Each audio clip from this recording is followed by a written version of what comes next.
Olá a todos e todas, eu sou Adilson Ramos de Cristo, professor de Linguística e de Análise de Discurso no Centro de Formação de Professores da UFRB.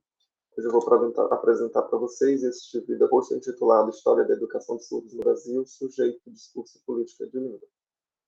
Esse vídeo post, na verdade, se constitui como notícias de um projeto de pesquisa que tem como alicerce teórico a análise de discurso e a história das ideias linguísticas no Brasil.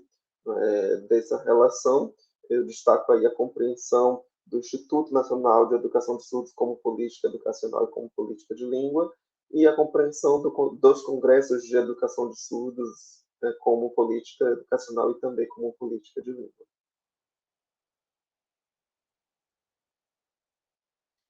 Bom, esse trabalho, então, ele está associado à montagem de um arquivo da surdez, e aí compreendendo especialmente o século XIX, como um século importante no Brasil, porque justamente a construção, a fundação do Instituto Nacional de Educação de Surdos se dá justamente na segunda metade do século XIX, e é também o século XIX um século importante do ponto de vista internacional, para a educação de surdos, porque a gente tem ali debates importantíssimos sobre a história, sobre a educação de surdos, sobre os métodos, enfim, de educação de surdos. Como objetivo, então, eu recortei aí compreender processos de significação que sustentam os sentidos de língua de sinais, de surdos e de surdez no contexto do século XIX. Bom, o trabalho, então, ele está em desenvolvimento no Laboratório de Estudos do Discurso e sobre o Discurso e a Sociedade, o DISSOCI, que está vinculado ao curso de licenciatura em letras. O título do projeto é Nos Seus Sentidos, Língua, Sujeito e Discurso, e entre os materiais que compõem esse arquivo, eu destaco aí a série histórica do INES e o que eu estou chamando de outros materiais. A série histórica do INES é, na verdade, uma série de publicações de materiais que compõem o acervo histórico deste instituto, Então, trabalhos como relatórios de congressos internacionais, produções didáticas de professores franceses que foram traduzidas para o português e também teses da Faculdade de Medicina, que tratavam sobre a surdez, entre outros materiais.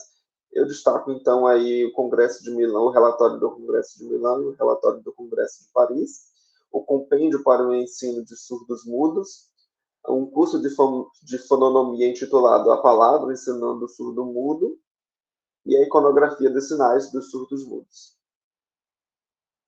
Do que eu estou chamando de outros materiais, eu destaco 3 pontos.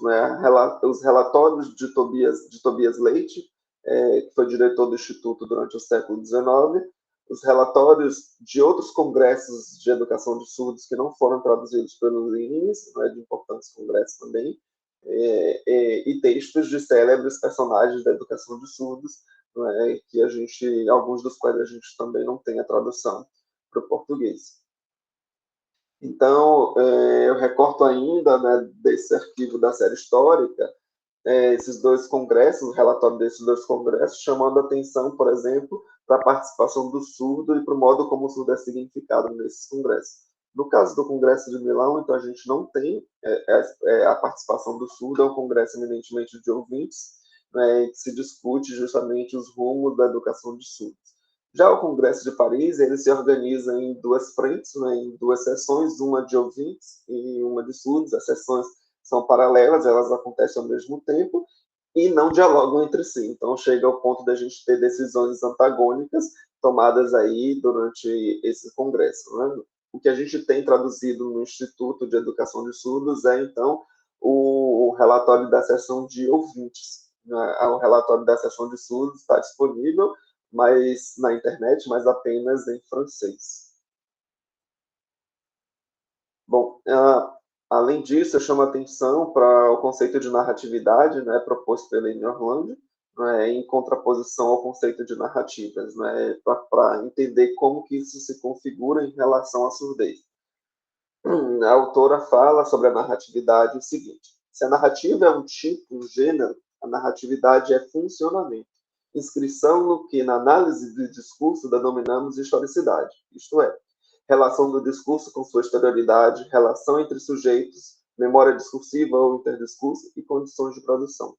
Considera a narratividade tomada no funcionamento da memória, em sua definição, como o modo como a memória se diz, se reporta, vinculando o sujeito individuado a espaços de interpretação e práticas discursivas determinadas.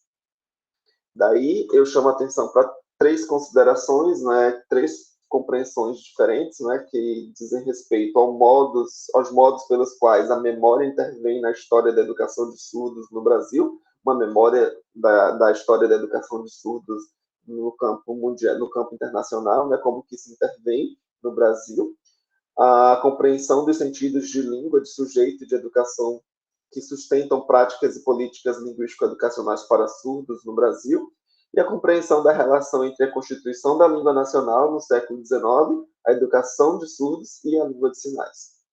Apresento aqui algumas referências.